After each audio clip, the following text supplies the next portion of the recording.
ceritanya Syekhuna Buya Yahya itu waktu itu kedatangan satu ustadz, gelarnya saya lupa, Masri, lulusan Mesir. Allah alam doktor apa-apa, pokoknya lulusan Masr dalam ilmu tafsir. Sowan ke Syekhuna Buya Yahya di Bandung.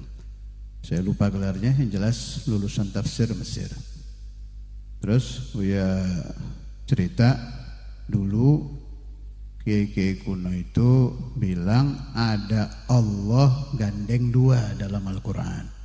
Jadi kalimat Allah sebelahnya Allah lagi. Saya ulang ya biar paham. Ada kalimat Allah gandeng dua. Tolong carikan. Akhirnya dicari. Memang dia nggak pernah nemu ya, nggak paham. Akhirnya Buya bilang itu ajaran guru-guru saya dulu, doa antara jalalatain, doa bainal jalalatain. Siapa yang berdoa kepada Allah di tengah-tengah jalalah dua tidak akan ditolak doanya. Surat apa itu? Al-An'am ayat 124. Saya nggak hafal ayatnya, nggak hafal nomornya, hafal ayatnya aja. Itu ijazah saya, jelas yang saya utamakan dari Syekhuna Buya Yahya, sebab saya tahu faedah ini dari beliau. Setelah itu baru saya cari-cari isnad lain, sempat dapat dari Syed Muhammad Maliki. Terus saya waktu ngundang Habib Ahmad Pekalongan Al-Attas untuk doa, waktu itu masih hidup Habib Ahmad bin Ali, untuk doa di Hol Malang. Itu beliau setiap sebelum subuh sudah siap mimpin murid-muridnya mau sholat. Pas saya deketi, lagi duduk di salah satu tiang tempat sholat beliau itu, katanya lagi baca itu, kaget saya loh, baca Jalalatain ini. Tapi enggak, kalau Buya kan ijazahnya dari awal surat An'am dibaca sampai habis. Waktu Jalalatain doa, itu kaifiyah paling berat. Habib Ahmad kaifiyahnya satu ain aja itu, cari satu ain. Saya dengerin, baca. Alhamdulillah saya minta ijazah dikasih, dapat isnad lagi dari Habib Ahmad bin Ali. Satu lagi yang punya pegangan Jalalatain, Syed Muhammad Maliki. Kalau itu malah beliau sebut di Abwaabul Faraj di kitab beliau. Alhasil itu pegangan aulia, pegangan orang-orang kuno. Kaifiyah yang paling ringan satu ayat saja dibaca, itu udah paling ringan. Tadi yang dibacakan itu HP-nya siapa yang ribet itu? Tolong yang HP-nya rame dimatikan ya. Saya ulangi lagi, kaifiyah yang paling ringan satu ayat saja. Kenapa dibaca ketika khatib duduk bainal khutbatain? Untuk mengumpulkan dua faedah.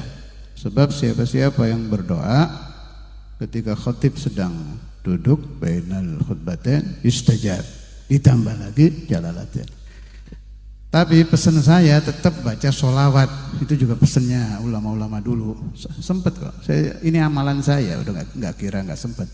Kecuali kalau khatibnya buru-buru ya, sempet itu, asal sudah hafal. Apa awal ayatnya? Wa idza ja'atum ayatun qalu lan nu'mina hatta nu'ta mithla ma utiya Rasulullah. Cari doa yang singkat saja. Allahumma ja'alni mujabad da'wah wa balligh jami' maqasidi.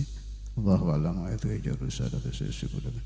Adzabun syadid kanu yamkurun. Tetap baca Allahumma shalli ala sayyidina Muhammad, jangan ditinggal itu. Allahumma shalli ala sayyidina Muhammad wa ala ali sayyidina Muhammad. Silahkan diamalkan. Ini enggak ada hubungan dengan bulan Rajab, kapan saja. Jadikan adat kebiasaan, terutama takmir masjid supaya disebar di masjid-masjid Jumat. Sebab ini amalan ulama-ulama kuno, kiai-kiai kuno, wallahu a'lam.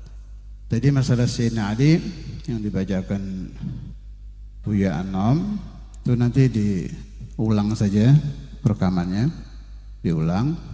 Siapa-siapa yang menulis kelahiran Sayyidina Ali dakhalal jannah. Urusan begini-begini ini ya udah percaya aja, ada rujukan kitabnya. Saya nggak ngarang itu, ada rujukan kitabnya ya sudah kita percaya. Itu salah satu domanah dari Habaib Hadramut. Itu kitab buku ya, kumpulan fatwa ulama-ulama Hadramut. Tentang Sayyidina Ali ini Memang ini aneh Sayyidina Ali ini. Kalau afdhaliyah beliau keempat. Jelas Sayyidina Abu Bakar, Umar, Utsman, Ali. Terakhir Sayyidina Ali. Cuma aneh ini Sayyidina Ali ini. Di antara keanehan Sayyidina Ali yang saya temukan itu Syekhul Imam Al-Habr Al-Qutub Al-Habib Abdul Qadir bin Ahmad Al-Fuqih itu pernah Masya Allah mimpi Imam Ali.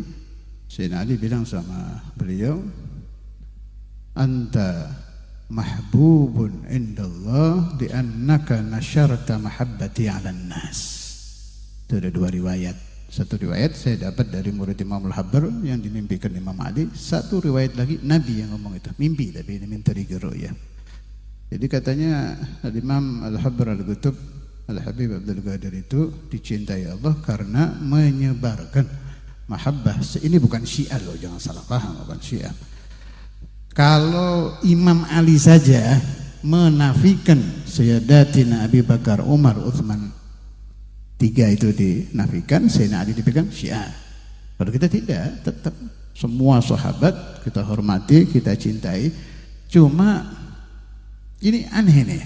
Kalau orang menyebarkan mahabbah Sayyidina Ali bisa disenangi Allah itu. Dan itu terjadi, memang terjadi di diri Maulana Imam Al-Habr Al-Qutub Al-Habib Abdul Qadir bin Ahmad Al-Fuqih. Terus saya pikir, kenapa? Nah, ini kenapa kok bisa begitu? Mungkin, ini pendapat saya sekarang ini. Mungkin karena Syiah itu dilarang dan memang terlarang dalam agama, terlarang dalam ajaran-ajaran yang dibenarkan oleh pemerintah Indonesia, terlarang. Akhirnya orang kalau mau menerangkan fadhail Sayyidina Ali mikir-mikir, jangan-jangan nanti saya disebut Syiah ini. Jadi momok, ketakutan. Alam bawah sadarnya takut kalau mau menceritakan Imam Ali, Sayyidatuna Fatimah Zahra, Sayyidah Khadijah, Ahlul Bait, takut nanti saya dianggap Syiah. Ini keliru besar ini. Yang betul bagaimana?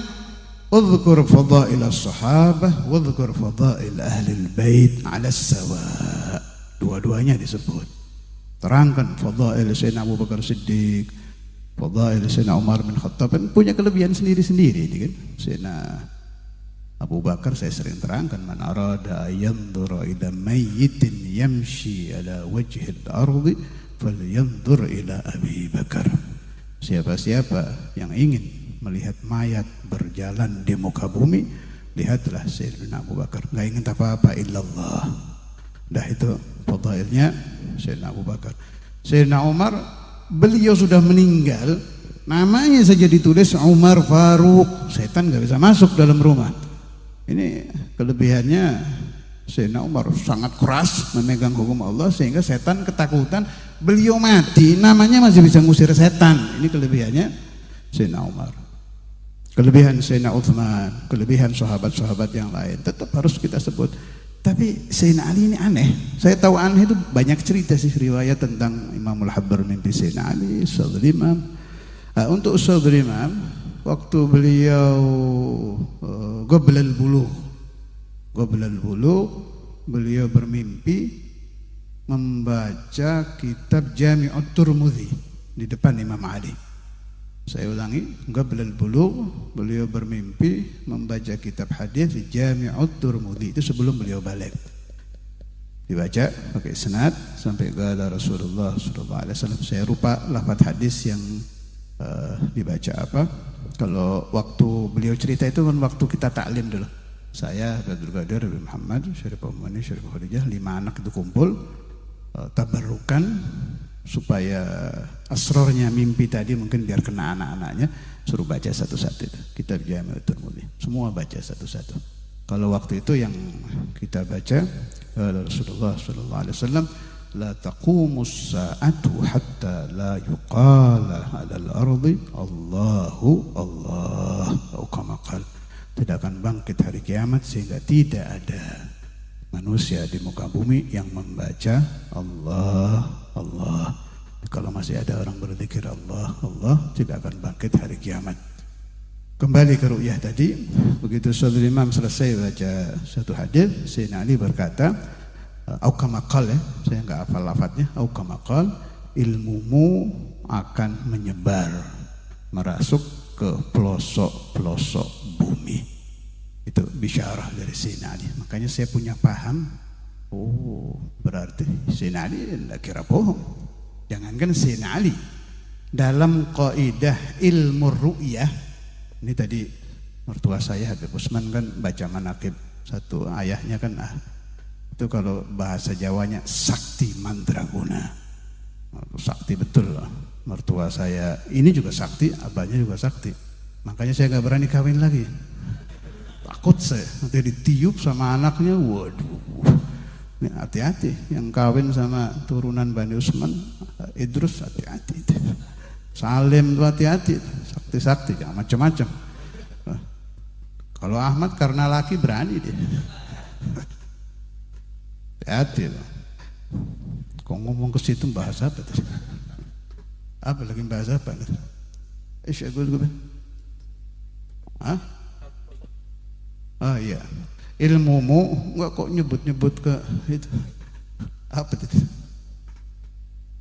Ru'yah, ya masalah mimpi. Dalam ilmu ru'yah ini dari Imamul Habr juga al-faedah. Ini perhatikan ini. Al-mayyit la yakdzib. Itu kalamnya Imamul Habr itu. Al-mayyit la yakdzib. Siapa-siapa yang mimpi orang mati dipesen titik-titik maka mimpinya benar. Kenapa? Sebab mayit tidak bohong.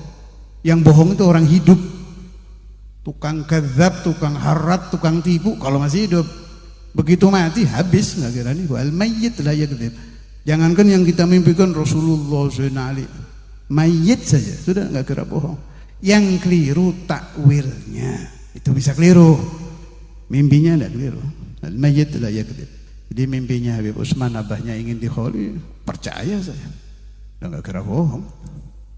Hanya kalau Anda mimpi kemudian mimpinya aneh-aneh, itu suatu imam pernah pesan, siapa-siapa yang bermimpi Rasulullah SAW kemudian diperintahkan membunuh gitu. Wahid ra'an Nabi disuruh bunuh anaknya, jangan dibunuh. Syariah juga artinya apa? Bunuh maksiatnya. Paham ya? Jadi tetap harus takwil. Tetap ada pakai takwil. Jadi bisyarah dari Imam Ali tadi itu kabar gembira untuk murid-murid Ustadz Imam ini. Paham saja nih takwilnya mimpi beliau, bahwa ilmu orang yang tersambung ke Sayyidul Walid Al-Habib Abdullah adalah ilman nafi'an di syahadatul Imam Ali. Paham ya? Saya ulangi, arti mimpi itu saya ini yang artikan. Ilmu yang muttasil kepada Sayyidul Walid Al-Habib Abdullah adalah ilman nafi'an. Jaminannya Sayyidina Ali. Beliau kan sudah meninggal. Jaminannya kan gak habis ini. Ilmumu akan menyebar ke pelosok. Maknanya apa? Talamidhuhu wa talamidhu talamidhihi wa talamidhu talamidhi talamidhihi insyaallah fi dhamanatil Imam Ali akan mendapatkan ilman nafi'an. Amin. Allahumma amin. Bijahi Sayyidina Muhammad Amin. Fadhal.